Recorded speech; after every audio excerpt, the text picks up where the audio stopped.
Hello, everybody, and welcome back to the Wall Splat Weekly Report. We are here with Vi and Mayasma from Boston Tekken. It's your boy Foxhound here as well. Super happy to be with these goats of the Boston Tekken scene, getting to be able to highlight one of the most, I'd say most grassroots communities, one of the most tight-knit communities that I know of in the North American scene. How are y'all doing? Doing great. A little tired. Did convention work all weekend. Did a lot of wiring. Commentated. We're here now. It was a blast. For those who don't know, we just wrapped up CT GamerCon, which was at Mohegan Sun. So any regional at a casino is always a blast, and one of my favorite commentary blocks I've ever ran with Graham. So feeling high in spirits, low on energy and sleep. Okay, so I saw that Gamin On Ya won that, right? Yeah. Gamin On Ya taking that overnight Purifier, the Connecticut scene, just killing that one. You said this is a tournament that happened in a casino? Florida could Yeah, never. so- What's going on there? So for the past 7 years, we have run CT GamerCon, and every year, it's just been getting bigger and bigger. Ty and Reggie were there last year. Ty won that over Gamin On Ya. I don't know. The local arcade Game Underground just is like, we have a convention. It's at Mohegan. We'll run a tournament. And That's it. So you say you run it? You mean you run the tournaments there, or you Oh, run the they- con? They run the convention. Right. Our local traveling controller brings equipment for tournaments. I run networking for the entire convention floor. And then there's Smash, and then every fighting game under the sun. So I ran 7 streams this weekend. That's crazy. So you Yeah. were running production, communication, and back of house like setup as well with networking. Where do you acquire all of these skills by? I don't know. Someone did it wrong, and then I said I'm gonna do it better. Yeah, Vi has acquired through osmosis of, almost 10 years of, is no one doing this? Fine, I'll do it. Yeah. Relatable. Very, very, very relatable. I feel like we heard Trace from complete. Ed. Ed is the number one. You guys cannot do it better than me, possibly. Boom, boom, boom. Just gonna make sure that everybody gets the highest amount of production, and then leaves without a trace. Completely without a trace. Yeah. Also, shoutouts to House of 3000. Just amazing Yeah. production, amazing pull cards, stats up on the daily, and placement queues. Some of the smoothest commentary I've had. Yeah, I also just look at House of 3000 and I say, do whatever you want, and then tell me what you need. And they're like, we need a network cable. And I was like, sure. That's it. Like, if you let a production crew do whatever they want, they will. That's the spirit. Hell yeah. Yeah. Hell yeah.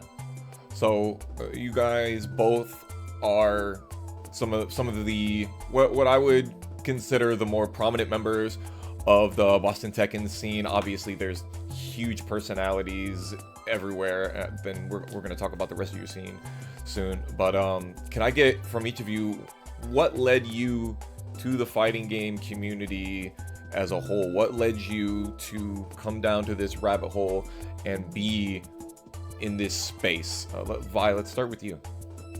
So I was a Soul Calibur player for Soul Calibur 4. Okay. I was a child pretty much, and I went to a bunch of big tournaments, played Voldo, and then I was like, what other 3D fighting game exists? And then there was just Tekken. So I played Tag 2 a little bit, not locally, because I was, again, a child and couldn't get to Boston. Yeah, when you say you went to a bunch of big tournaments, but you said So you were I a was- child, what yeah, are these I big tournaments? So I went to ECT when I was 13. I went to a 256 player Soul Calibur 4 local. That was locally in Natick, Massachusetts. Wow. And then I went to Guts, which was a spiritual ancestor tournament, pretty much. It's just like our oldest tournament in Springfield. And it's like every game. So that was me. And then Tekken 7 came out, and me and Mason, has had like 20 tags. OGS Bootleg is the current one, I think. We're like, we're gonna make Tekken 7 a community in Boston, and we found Boston Tekken on Facebook, and I got a phone call from StillElectric that said, "Welcome, Tekken 7 drops today. There's a house session." And so I showed up. That was it. I was 18 when T7 dropped. I'm 27 now. It's a time. So all hail. All roads. StillElectric. Yeah. Definitely. StillElectric inviting me to a house session without knowing me. We're gonna have to have Danny on here at some point as well, because obviously, you know, the GOAT. But yeah, I think there's a huge potential in just having a true old heads podcast at one point, because there are so many legends above 40, 50 that just literally are still making it out in their locals. It's crazy. Yeah, no, I realized as I started these up that I started really talking to a lot of the people that I knew, and I realized that the people that I know they're new heads, just like me. I'm not an 09er. I'm not even, like old head. Like Tekken Tag 2 is when I really got into the fighting game community, and Tekken 7 is when I understood what it meant to be part of the fighting game community. So yeah, I definitely need to get some more lore, old school lore from that. But speaking of StillElectric popping up in the chat, what it is, bro, I'm still young. You can be an old head and be young, and you can be a new head and be old. All right, just like your boy right here, 34. I'm definitely a new head. I cannot sit here and say that I am an OG in this scene. Thank you so much for that, for bringing up Danny, and then of course, speak of the devil, and he shall appear. Oh, yeah, he just shows up. I love Danny. I'm like, there's a Twitch chat. Oh, Danny's there. Random. Gotta be. Maya, why don't you give us your introduction story, your journey? How did you make it here into the fighting game community? How did you make it into Boston Tekken? Estrogen and my devilish good looks aside, I am a lot older than I look. At some majors, I do guess my age game and wipe the floor. But behind me, as you can see, the Waka Cab, and there's a DDR machine around the corner. I grew up since 2000 playing music games and all kinds of rhythm games under the sun, everything Bomani. And in 2005, I went to a Japanese arcade in Rhode Island called Tokyo Game Action. And what was special about Tokyo Game Action is they were one of two locations in the entire US besides Arcade Infinity that had official qualifying slots for Togeki, Super Battle Opera, the biggest Japanese fighting game tournament there is. So in order to qualify, you either had to go to Cali, where everyone goes, where the hotspot of killers is, or you had this hole-in-the-wall tiny arcade in the middle of nowhere, Rhode Island. So I'd see people like Justin Wong fly out and stay in a crappy Motel 6 just to qualify for their Togeki slot. Ricky Ortiz, a lot of our legends that you've heard in the scene a long time ago, even a young Gutex, a young Alex Valle. Ooh. But anyways, that brought me through into the FGC scene by force and learning arcade machine repair and everything. And then I got a job working conventions and tournaments for a living in Tekken 5 and Tekken 6 era. So I was traveling. At one point, I was working with a side company that was bringing Empire Arcadia's fighters to fighting game events. So I'd have a car full of Justin, Yipes, Rasan, Dominion, Kevin, all those guys, and I'd drive them to ECT. I'd drive them to, Final Showdown, KIT. And I was just being a chauffeur who sometimes played Leo and Anna in Tekken 6. And then when Tekken 7 came out, I unfortunately took a break from the FGC because I started racing cars. I started becoming a track girl. What? And yeah, racing. Turbo Miata, lots of mods all done myself. And then finally, After I suspended one of my arcade companies, it was a month before Tekken 8 was going to come out. I said, what am I going to do? And I was handed the CVT demo, and I was hooked from there. So from day one, I was a Tekken 8 fan as a Legacy 5 and 6 player, but no 7 experience. So it was really odd going in and comparing moves to how they were in 5. Like, yeah. And I've always been a community organizer. I've always been putting on a show. I love seeing people's growth. I love someone starting from any position and going somewhere. So naturally fostering a community just came natural. And that's me. Amazing. Wow. Yeah, I just bringing up big changes from Tekken 5 on to Tekken 8. I was playing DR with the homies lately, and I was playing Brian. I'm like, wait, there's no hatchet kick. What? T6. Yeah, T6. Fun fact, T6. Brian goated, but he's still goated in T5 DR all the same. Yeah, it's fine. It's funny. It's funny you say that because we had a party 2 weeks ago at Jakers, and the whole theme was every single Tekken is there. I want to see everyone play every single Tekken. Yes. And I was surprised that of running through the gambit with every Tekken, the one that I enjoyed the most was Tekken 6. Like Tekken 6 fit like a glove again, and I absolutely loved playing it. What character did you play? Anna forever, which okay, is well, why... that's why you liked it so much. Don't get... You're not a Yoshi player, I'll tell you what. I will admit, because it's the 3 forms of fighting game life. There's the character you want to play, the character you choose to play, and the character that you're destined to play. And I've tried through 3 Tekken games to play Leo, and I just can't make her work. So, Anna for the rest of my life. Well, I'd rather not talk about the kaiju on the horizon of Anna coming into heat engaging plus 17 into full crouch. I'd rather not really discuss that currently. We're talking about wholesome things. We call that gender euphoria. Same aura as Jon Hammer if he ever gets Marduk back. Same aura. Right. You too, that's your one and only. So that's how I got Jon Hammer's Twitter follow, is I just started tweeting X days until Marduk reveal at when Evo was happening, and Jon Hammer followed me, liked and retweeted every single one, and then I deleted my Twitter after like Twitter disintegrated. Right. But it was very funny. It was just like, yeah, there are like 8 of us locally who all want Marduk back. It's a time. I'm so torn because I really feel like he fits so well in Tekken 8, but he got to play Tekken 8 already in Tekken 7, so I feel like make them wait. You just don't give me unbreakable tackle. Just don't do that. That's fair. Yeah, no, like, in Heat, you just can't break the tackle. That would be ridiculous. That would be insane. That's the most common sense thing they're gonna do. I know. I would sacrifice my entire heat bar just to automatically push him off the tackle.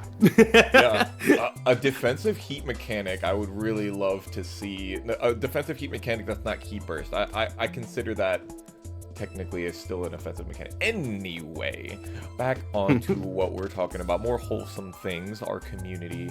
So we've talked about how each of you have made your way to this community and how different all of our lives really were.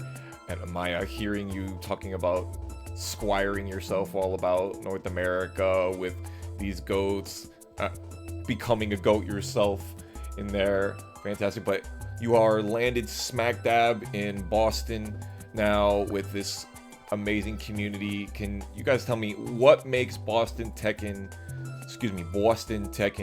so special?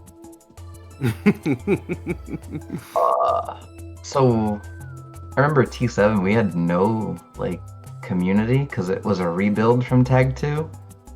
Like our community in T7 was dead for a little bit until the internet cafe we go to now, Balance Patch, opened. But the first Tekken 7 tournament had 18 people, and 9 of them were Tag 2 players. And the rest of it were day 1 players. StillElectric invited people to his house. Dr. M. Faraz. Of course. Was a T7 day one here. There's Henny the bad guy, R.I.P. the GOAT, Paul Player, was an old head here. Off in Bed, been around since final round. And Cut CC, who makes the YouTube Loth combo theory guides for a bit, is a Boston as well. And so really you have that core group of people that helped shape us. And then Game Underground had me, OGS Bootleg, Mason, and a few other people who would show up. And then Balance Patch opened, and we just kind of exploded. Korean DJ from Smash Melee showed up for 4 months and was like, yeah, I play Elisa in this game. She's kind of cool, that's it. Okay. And then you just eventually over 10 years, you're Facebook doesn't work, Discord kind of works, and that was a period of time of me trying to shuttle old heads to Discord. And now we have a Discord. And it's 700, 800 members, I think. Wow. And you're talking about trying to continue to bridge that connection from those T7 first adopters to Tekken 8 now, the Tekken 8 new heads and that new community. Yeah, the T8 new heads, not as hard to get them on Discord. They're like, do you have Discord? We're like, yeah, here it is. It's linked on our Facebook, it's linked on our Twitter, it's linked on our Blue Sky. If you're in Boston or you want to find Boston Tekken, it's not hard anymore. It used to be searching for 2 hours to find Boston Tekken, and now it's 5 minutes. So you're giving me the how Boston Tekken became what it is now. Yeah, that's just it. We're family. I got you. That's what I want to hear. Where's the feel good moments that I hear so much about? Where's all those conversations about how many times you've been lifted up and put back down by Doc Massacre? Where's all of that? I need that. That happened, season 2 that happened. Doc moved, and then I met Doc. The first thing we ever did was play Tekken. And then afterwards, he said, I can pick you up. And I said, yes, you can. And then he hugged me, and he lifted me. And ever since then, Doc has been wonderful. And he always wants to teach you, but won't teach you until you've banged your head against the wall enough that you're too stubborn to learn. Frustration is part of the process, like you said. He needs to. Yes, I love that cognitive dissonance. That is a teaching tool, 100%. That's actually part of my teaching philosophy that I use as an educator. I love that idea that, but also it's a little bit sadistic because he's like, oh, I made this setup. I am going to throw it at you 4 or 5 different ways. I'm going to get my fun out of it. Then I'll teach you what I can do about it. Foxhound, we chose to play Tekken. If we didn't have a little suffering in the soul already, it is there. Facts. Maya, do you have anything that anybody, personalities around you that make Boston Tekken feel really special for you? Oh yeah, absolutely. And to answer what you were asking originally, simply put, I've lived in a lot of places, a little bit of a traveling nomad. I've done the Ohio scene, the Texas scene, Florida scene. I've done all of these different scenes, and Boston was unique in the way of I've seen old heads, new heads, see new people, walk right up to them, no fear. Showing up at a local for the first time is the scariest thing. I can empathize with that as someone with social anxiety, but seeing someone like StillElectric who didn't even know who I was and walked up to me very first 5 minutes of me arriving at BP and said, hi, I'm Danny, who do you play, have you played this game before, do you have any questions? And then seeing a youngin like Tenno come up and say, hey, are you open to advice? Because I saw a few things. Seeing Affect, a longtime legend, King God of 10 different plus characters, come up and say, hey, do you prefer a side? Do you need any help on setting things up? And just a welcoming community that I love. And the people that I really wanted to highlight as people that have shown. A rising star in our scene, Graham. Graham just started playing Tekken 8 a few months ago, and is a great commentator, is learning the game faster than I've seen anyone learn, and has already taken mental breaks and time off breaks, and knows how to pace himself in the learning process.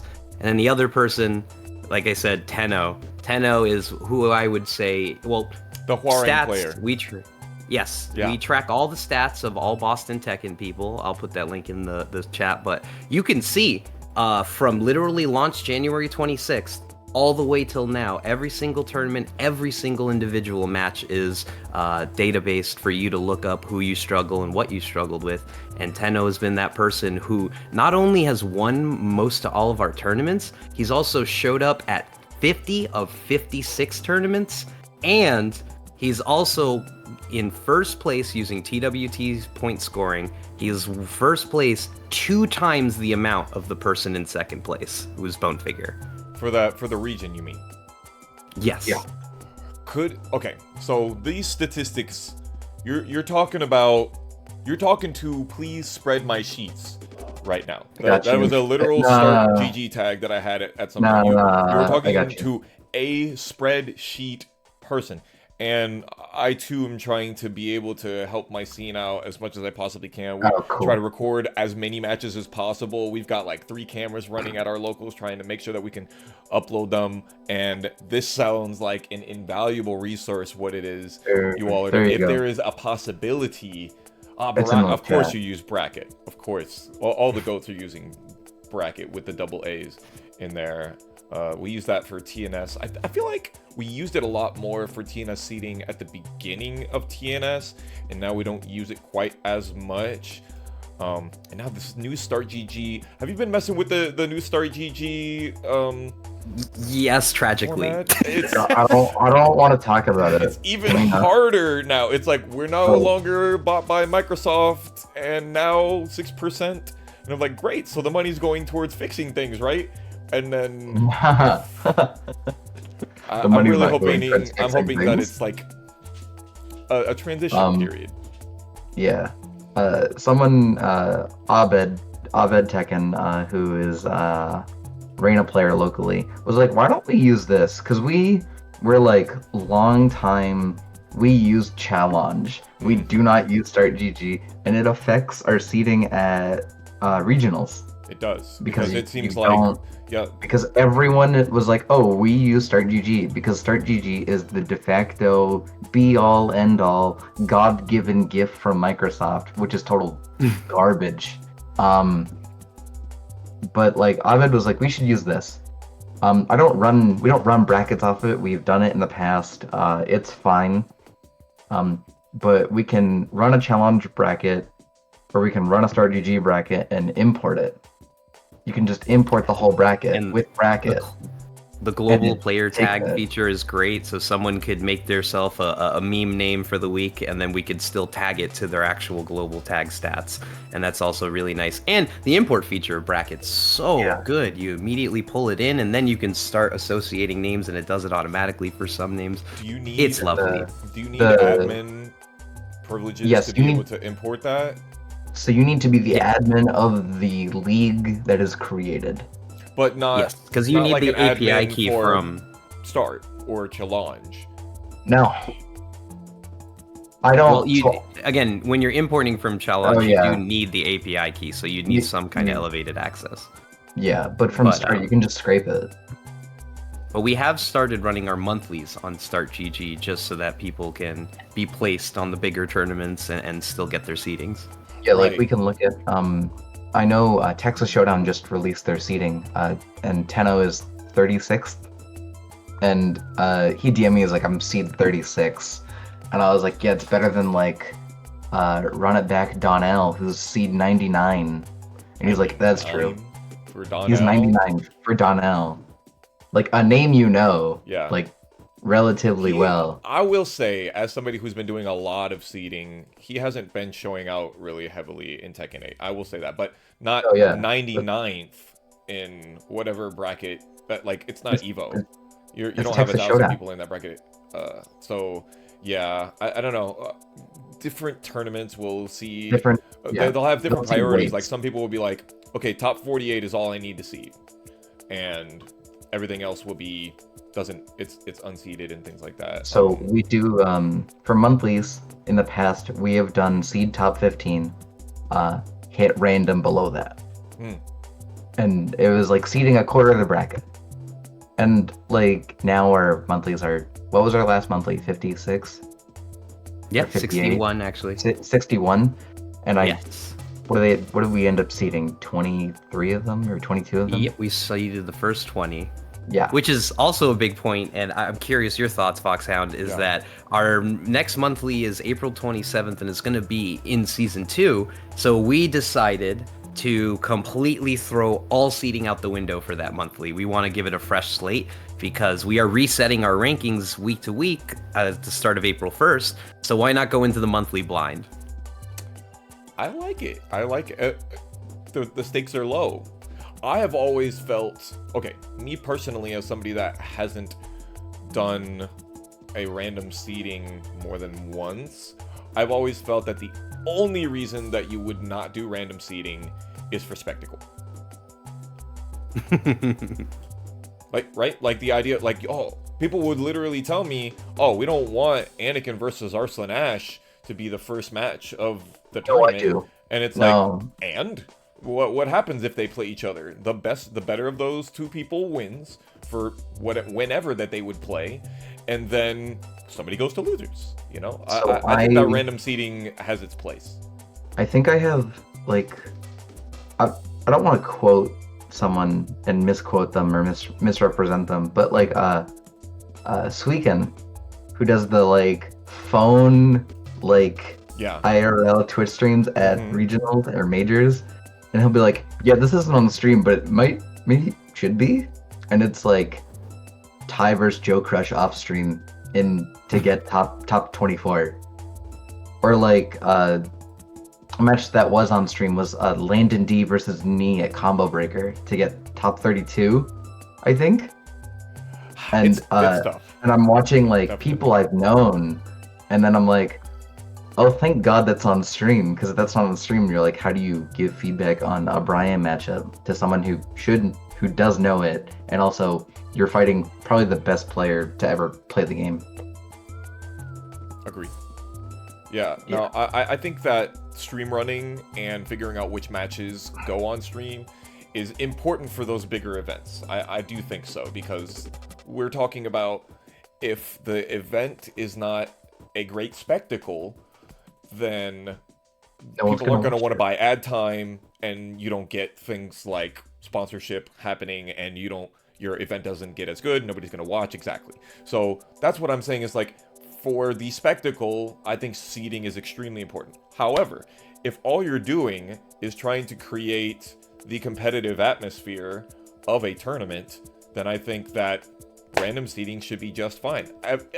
Especially if you're talking about what you all are doing is with a league. So I guess I want to ask how you feel about my opinion on that. I like the seeding. Oh, go. I like it.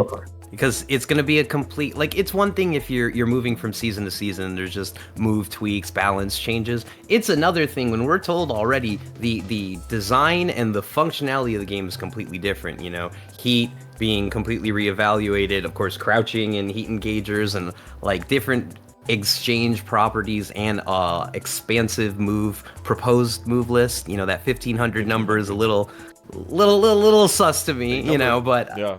It's going to be a complete mechanics change, and that's different from just a balance tweak. And if it was just a balance tweak, I would say, yeah, no, we should keep our seedings. And the other big thing is we seed every single tournament locally, but we also want to honor out-of-state people, as I'm sure you're going to get into. But when we have our monthlies, 9 times out of 10, it's usually Tenno or StillElectric versus Gamin On Ya or Night Purifier or someone, you know, from an out-of-state area. We had Fear of Silence come down for one of our monthlies before. We also had everyone come down the week of PAX for, of course, the Semi-Pro Invitational, which Affect got third. And, you know, we always have to have a way to seed and honor those people, because if you look at bracket, the best statistics in technicality is Fear of Silence, because he came once and he won every single match and he left, so he's got a 100% win rate. Right. Yeah. Very interesting to look at those statistics. Yeah, I think stats has been something I've wanted for a long time, and the FGC shies away from it. And it's like It's too much effort. oh, if you mention no, I don't think it's too much effort. I agree that it's not too much effort, but that's the. I think I it's think that's the view. That's the view. I think it is the like Heavy wanting lift to to be start. wanting to be different from Smash in there. We don't like PRs. We don't like power rankings. Power rankings are a bad thing. They ruin communities. Because once person gets power ranked, they stop playing the game. Oh, you They stop get playing into the game D rank, as hard. and then people go, "Whoop! Well, Yeah, apparently you I'm get- trash, and I'm never gonna be or- good." Or you get 10th, and you're like, oh, I'm top 10. I don't have to go to locals for like 8 months. Interesting. It like shifts people's like egos to a world of not playing the game. Like, just play the game. The stats are there for tournament organizers. If you want to care about your stats and be like, oh, I've lost 9 times in a row to the same person, cool, then you can learn that matchup. Like, that is what a stat will help you do.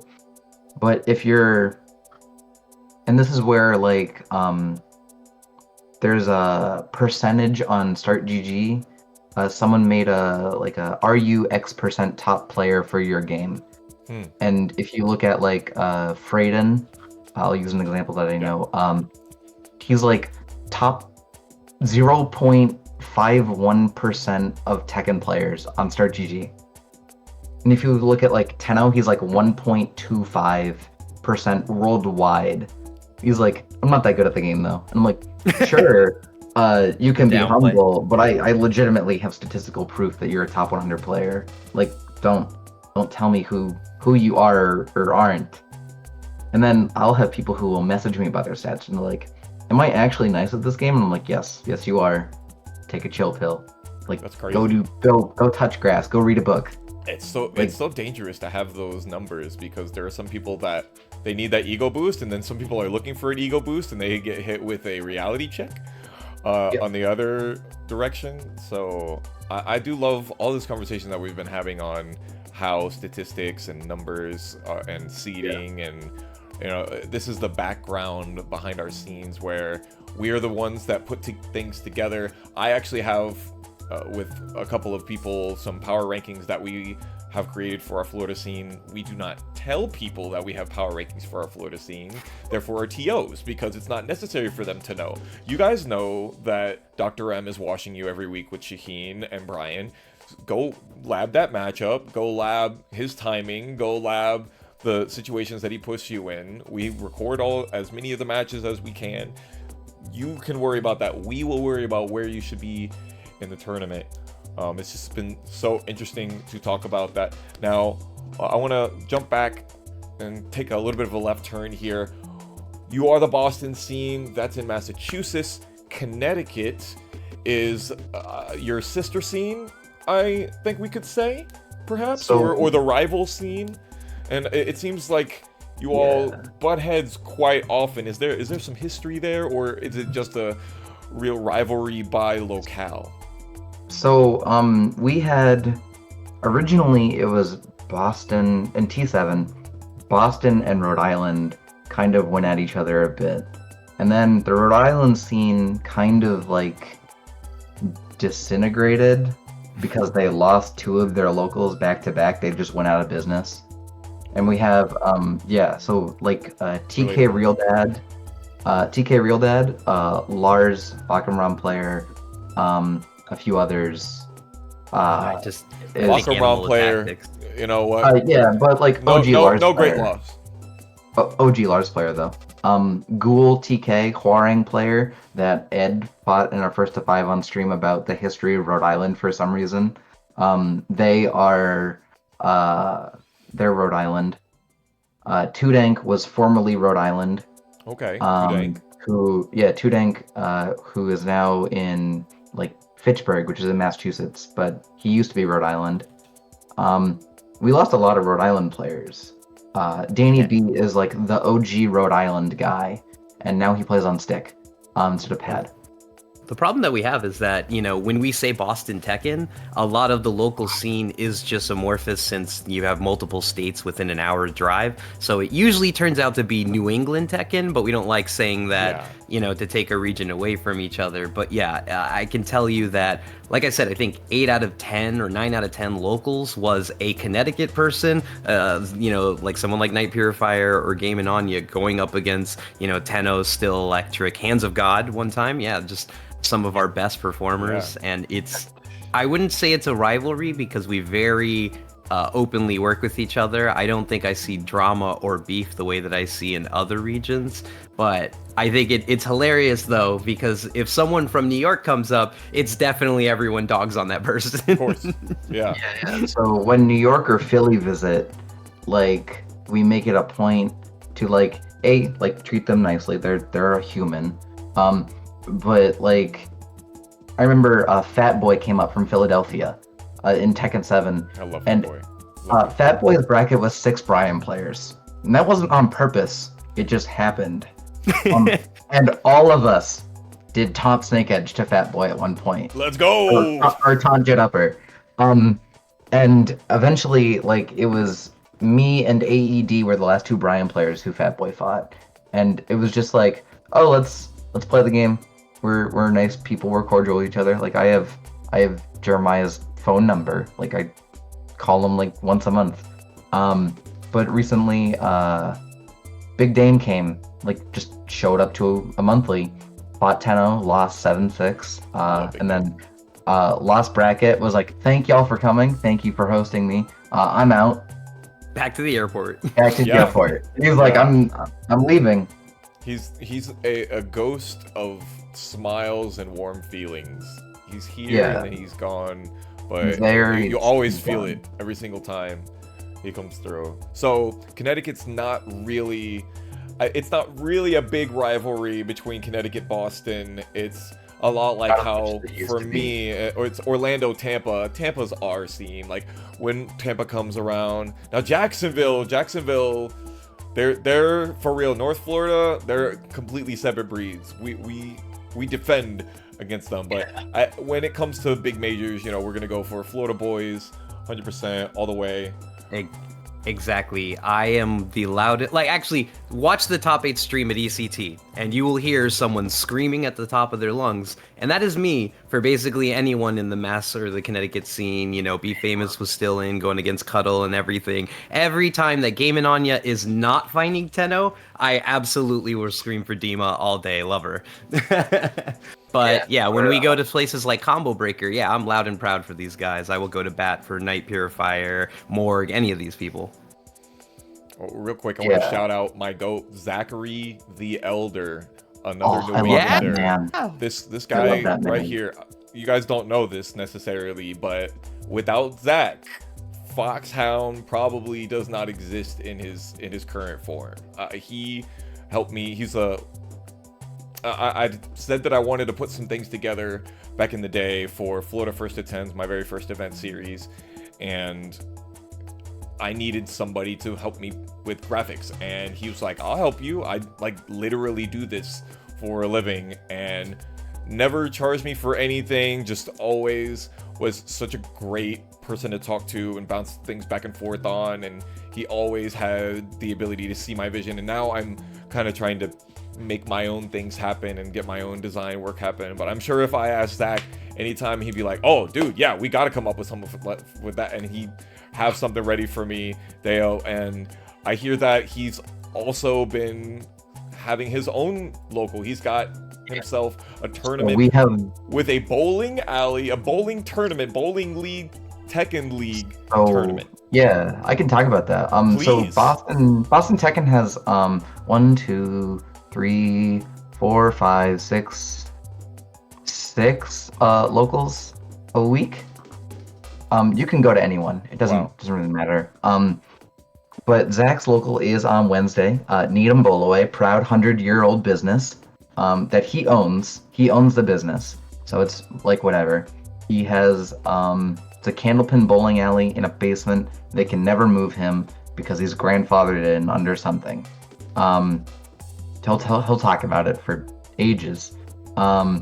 He plays amazing music from like 90s, 2000s, like arcade era music. Like every morning by Sugar Ray will randomly pop on. And you're like, yeah, I'm gonna go throw a candlepin ball real quick. But the bowling league has now sort of usurped the Tekken interest while Tekken 8 is in its current state. People are buying special candlepin balls that are theirs. And Zach will be like, yeah, I'll let you throw your own balls. People have their own shoes. People have their own bowling bags. What's a candle pin ball? I don't know. I'm not Fat Boy. I'm not Zach. I don't know anything about bowling.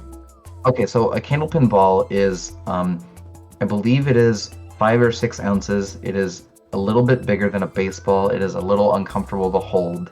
It's bigger than a softball.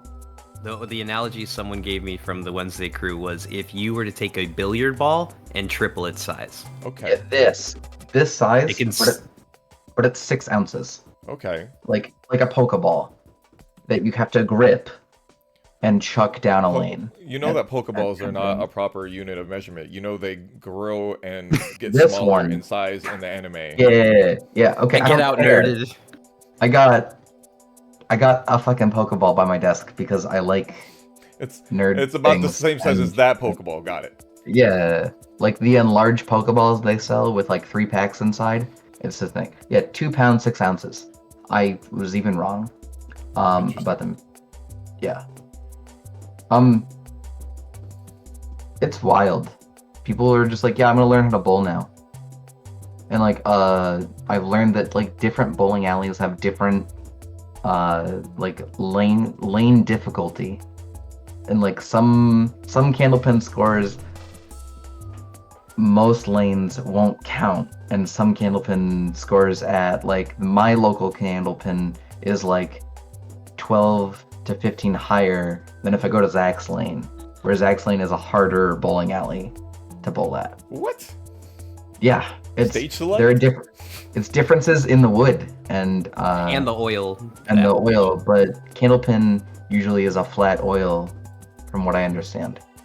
Wow. Where it's not where like a 10-pin bowling alley lane where there's different oil patterns. If I get the chance, come bowling. I need you all. Okay, I haven't been able to go up there for anything other than East Coast Throwdown. I'm really hoping to get my financial situation right so I can go back up, and I really would. It would be extremely important to me to be able to patronize Zach's establishment and to be able to get to see him face to face for the first time. We have been talking to each other for like 6 years now, and we haven't met. So what you do, if you're gonna come to Boston, by the way, shouts to Disco dropping subs. Amazing, thank you so much, Disco. Appreciate you. You just followed like 30 minutes ago and dropping subs. Appreciate. That's what he does. I love that man. If you come, you join the Discord, you message, basically, you can message StillElectric, you can message any of the TOs, people who have the TO role. You can message, if you need someone to like host you and you know somebody, you just DM them, whatever, like Zach, who's like, I will host you anytime. But like, you just DM us and someone will make an announcement like, X is visiting this week. It's happened before. When Cuddle or someone visits Boston, like Shadow, Danny will drop in the Discord. He's like, house session, we have guests. And it's just a picture of him with like Shadow, Cuddle, and like 3 other people. And you're like, okay. And that means, oh, you hit Danny up to see what time people are doing things. And it's just very simple. And you just like drive an hour, show up, play Tekken. Bet. Yes. I need that in my life. I have just so many people that I have connected with over these past few years, and my family just keeps getting bigger and bigger and bigger, and I can't wait for it to get bigger. Now, speaking of, we've talked about your region, talked about what's made it so special. Now, I obviously am trying to make sure that people are kept apprised of the big things that are happening and those big players. So regions often pops up. What region is standing out the most to you as the, as tournament organizers and as people that are in the community, what region is standing out as the best region for Tekken in North America specifically? I have a few answers, unless you have some. Yeah, no, you go first. I'll think. So I need to toss out, of course, I'm going to give them a free pass because they're amazing regions that have never really stopped. And of course, that's the SoCal region and the Atlanta region. Those are goated regions that I have since I was playing 5. But there is one place I want to shout out and one small place I want to shout out. So I want to say, if you were talking numbers and competitors, and you could go on a Monday, Tuesday, or Saturday and get absolutely lit up by a different person, Chicago is absolutely one of my favorite scenes. You've got big people from Shadow, you got my girl Miko, you've got ACL, and all these amazing players. And then, that's kind of a known commodity, right. But another place that people don't know that has some of the most in-depth character specialists, some of the most fun matchups, and one of the best communities that has now become my FGC home away from home, I gotta give it up to Toronto. The Toronto and the Northeastern Canadian scene is absolutely crazy. Ryu Hosen's one of the best character experts I've ever seen. Pocket is one of the best Hwarang players that plays a different Hwarang than the ones that I see all the time. I love Draconis, Yuma, I love Googie is on their way up. There's so many amazing players in the Northeastern Canadian scene. You get a little bit of Ottawa, you get a little bit of Montreal and Toronto, but specifically the most welcoming people I've had from a year of traveling nonstop. All the majors, every single tournament I hit this past year, Toronto was the scene, and Electric Clash was a blast. Amazing. Yeah. I don't get my eyes on Toronto enough, but I do see those, so many of those names because I'm doing. Oh, and Booster! How did I not shout out Booster? Yeah, you didn't say anything about Booster Blast. That's on you. I don't know what to tell you about that one. He will 100% check this out and flame you later on. Vi, thoughts? I love my so Captain I have 2 scenes as well. 2 scenes they're a little in a rebuilding phase, it seems, for T8. So I'm a big DMV person. I love the DMV scene. RIP Xanadu, it's gone. Yeah. It's a big blow to them. But the hero group there, Seiko, Hayato, those guys are all great. Landon, close friend, good dude. His brother, LJRTK. I built Landon's hitbox for him that he just has, that he doesn't play on really. That's the addiction that we have. Oh yeah, we gotta have a million sticks, even if we don't use them. I have more sticks than anyone in Boston does. It's a problem. And then Ohio, I believe it's Cincinnati. Don't quote the me. Victimo scene? No, the Subway Wang scene. So it's Subway Wang, Keegan, the goat who held up a phone that said abortion rights are human rights, or trans rights are human rights on someone's stream. We love that. We love that, man. Slooch is also there. He's an old head who raises people up. And it's just really weird to see a Leo player. Oh, the mayor's also there. So you got 2 Leo players who show up randomly to random scenes and will be like, yeah, I'm kind of okay at Tekken. And they're Ohio good at Tekken is what they say. And Ohio good at Tekken is somehow leagues beyond what your local is good at Tekken for. I mean, 2 of those still top 8s at TNS. The mayor keeps going over into Skokie, Illinois, and bopping heads over at Fight Night as well. Yeah, he just pops over there, travel, bing bop boom. And I know Subway is closer to Tennessee, so he'll go to the scene that Eclipse is part of, and they'll play they'll show up and they'll fight not Raylo, the other Brian player, John 316, and they'll butt heads. I run the mix all day, and I run the mix. It's a very small scene, but it's very much a learning scene, from what I've heard. They're yeah, we come here to learn. We play Tekken, and then we play this garbage game called Karnov, and we love it. And I'm Karnov. like, okay, Karnov is not a garbage game. Yeah, Karnov's Revenge. Baloo. It's an old man game. Clearly. Well, it's a fighting game, I assume? Yeah. Yes. Okay. Imagine if Fatal Fury went even more busted. Yeah, no, it's Okay. it's a very weird Fatal Fury game. Okay. So I heard you both mention the Midwest in some way, shape, or form on how Yeah. strong that scene is. I think that it's 100% in contention. I saw a lot of people in chat saying Texas and Atlanta has got to be like some of the strongest regions, but yeah, absolutely. SoCal, Texas, Atlanta, they've just been so rock solid for scenes for years. I feel like we And, know that though. I feel like that's just like history at this point. Exactly. Like- You know, I have to shout out that Texas has some of the best like in-person local meetups consistently. And I mean, I previously lived in Texas, not real Texas, College Station, but like it's one of those things where if you can drive 1 to 4 hours, you've got amazing locals with top level players, you know. And the thing is, the Texas presence I see the most is online, though. I see that in Trojans lobbies, the SE3s, and just a lot of people always asking for games. But yeah, it's undersold how well they and consistently they meet in person. Yeah, I hear people talk all the time like, "Oh, Texas is so big, it's prohibitive," and I'm just like, I think it might have been at one time, but I don't think it's really the case now. I think that they're like people are going out for H-Town Crackdown, people are going out for, I mean, Texas Showdown obviously, but you've got Justice Baddies, you've got people coming out all the time, and as somebody who lives in a big state, Florida, it can be tough to get to all the locals and stuff, but yes, they've definitely been coming out there and showing out and representing their scene consistently. Texas is my pick for strongest region, in case you guys didn't catch by my vernacular here Big right now. Texas fan. I'm really looking, I would never doubt that.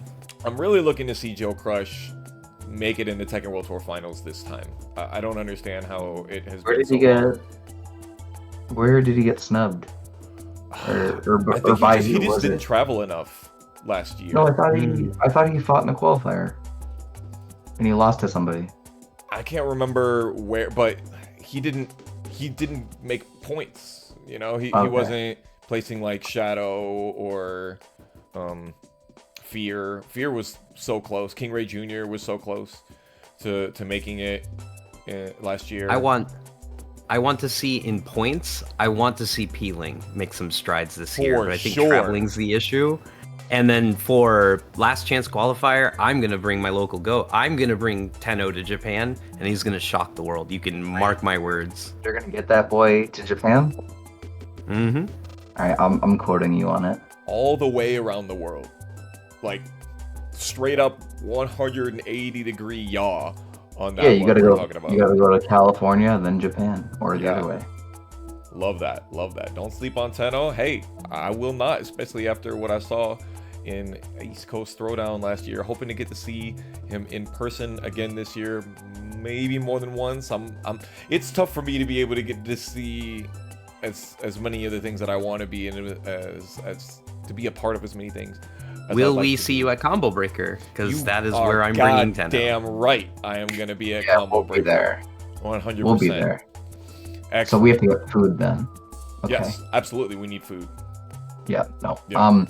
You want to hear a fun fact about ECT? I do. He couldn't see the monitor well. Tenno? He did. Yeah, he didn't know that he needed glasses. Is that a skill issue? No, he has glasses now. But, he but did is not it have a skill issue for him to know that he needed to know that he needed glasses? I don't think it is. I just think it's funny that he couldn't see the monitor without like doing this. Like, you know how like FPS kids like play with their monitors? He's doing that. That's crazy. So, like see Tekken. Yeah. Oh, I remember, was it Jon Tekken who was playing with the king mask on. Oh, Yes! It's like, he did that yeah, last I can weekend see again. like this is like I can barely see anything at all.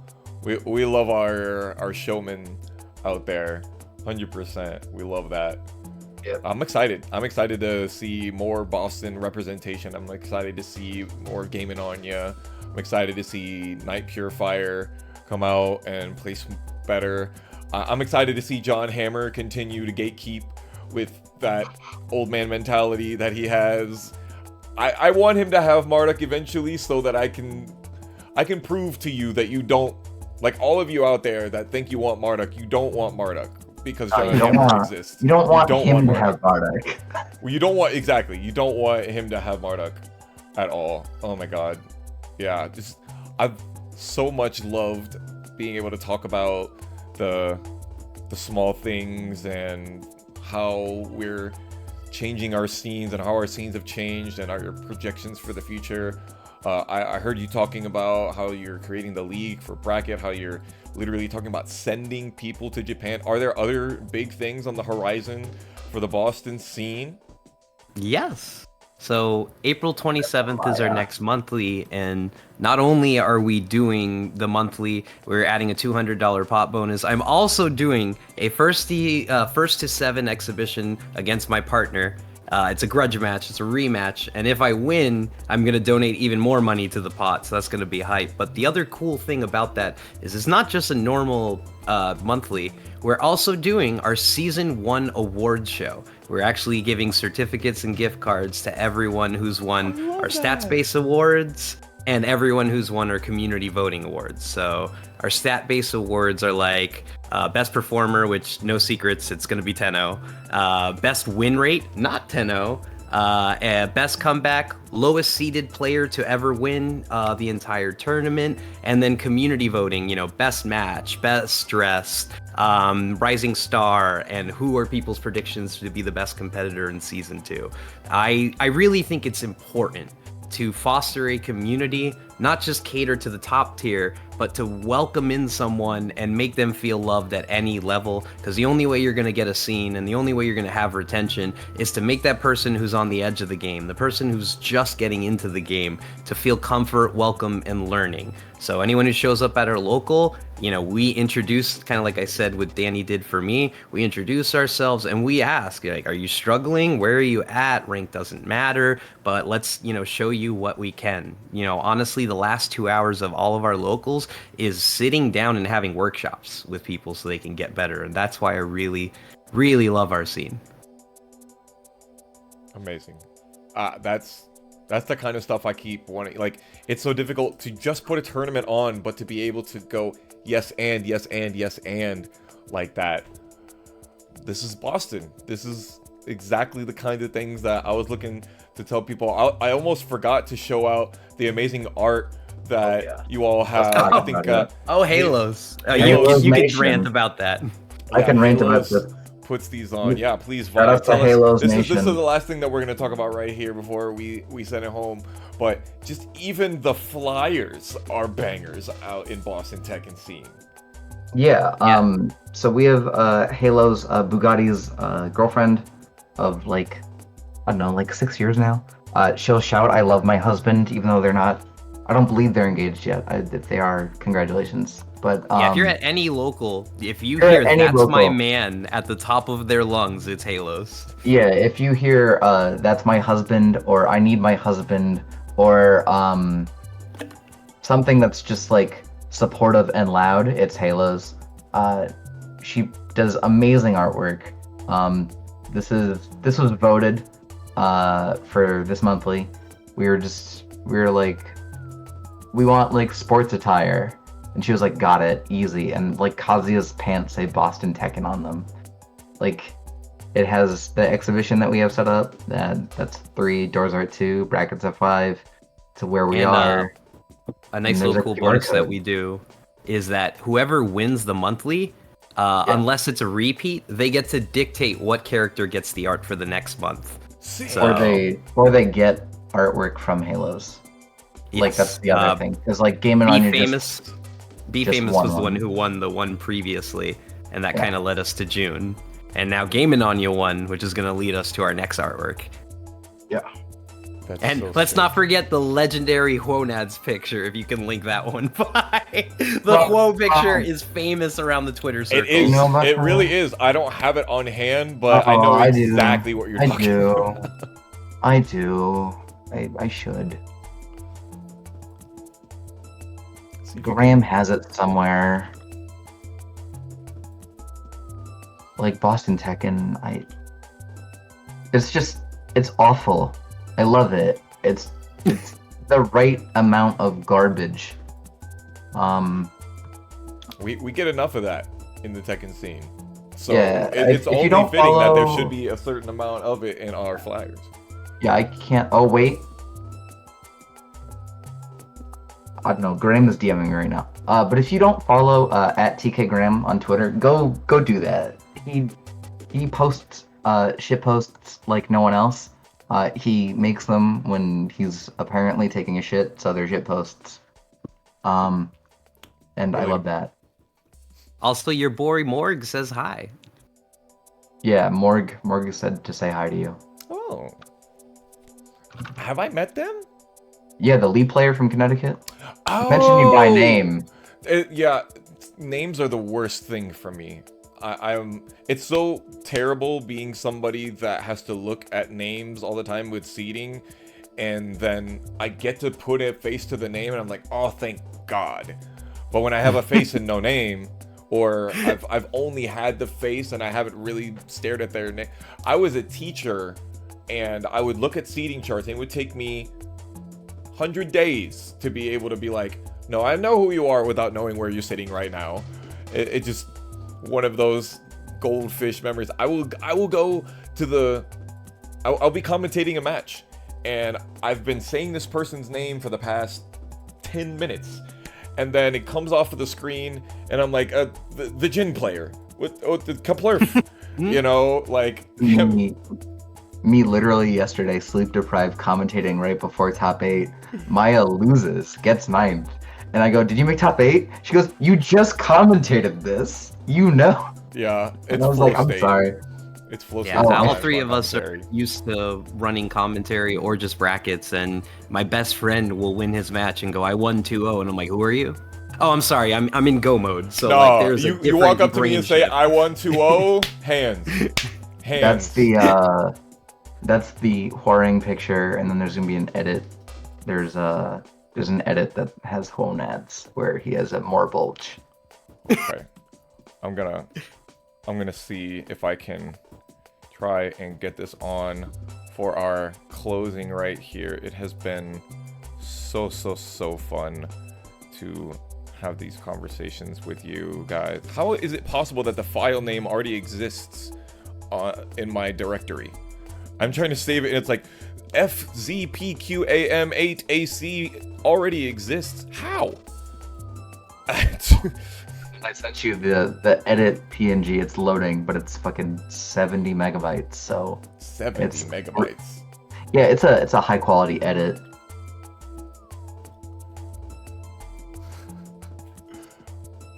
Okay, I'm gonna try to Boom. get that. So that's what we have seen, and now our Huonads that we mentioned before.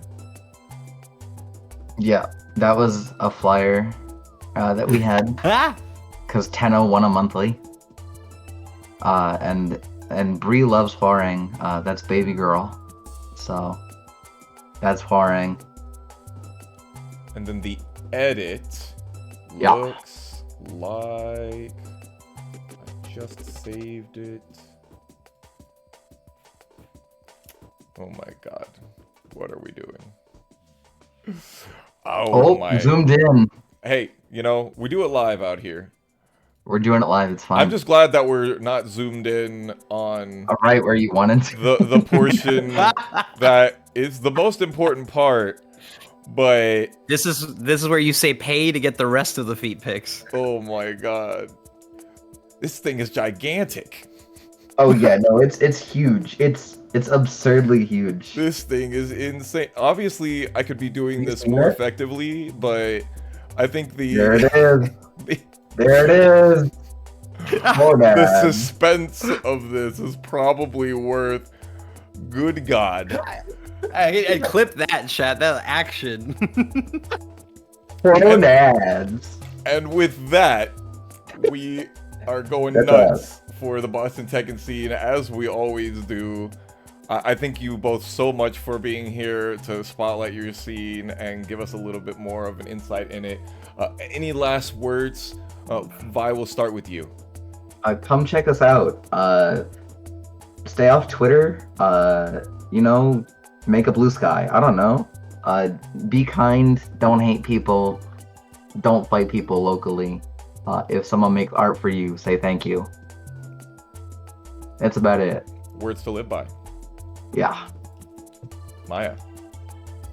I love y'all. I love the scene. I am always down to give people lessons and sessions. I only have 3 characters I can reliably say I will be an anime day 1. You can catch me about 2 or 3 commentary gigs a week, and I love y'all, and I cannot wait to keep this scene going. I can't wait to keep doing this with everybody. Like, these are just some of my favorite things to do. You all know I love my one-on-ones. I love my food dates and things like that. So I can't wait to have some more of that out there with you. I thank you all so much for joining us here for this introspective look at Boston Tekken. Catch us around next time for another one. I've been Foxhound with Viola and Mayasma from Boston Tekken.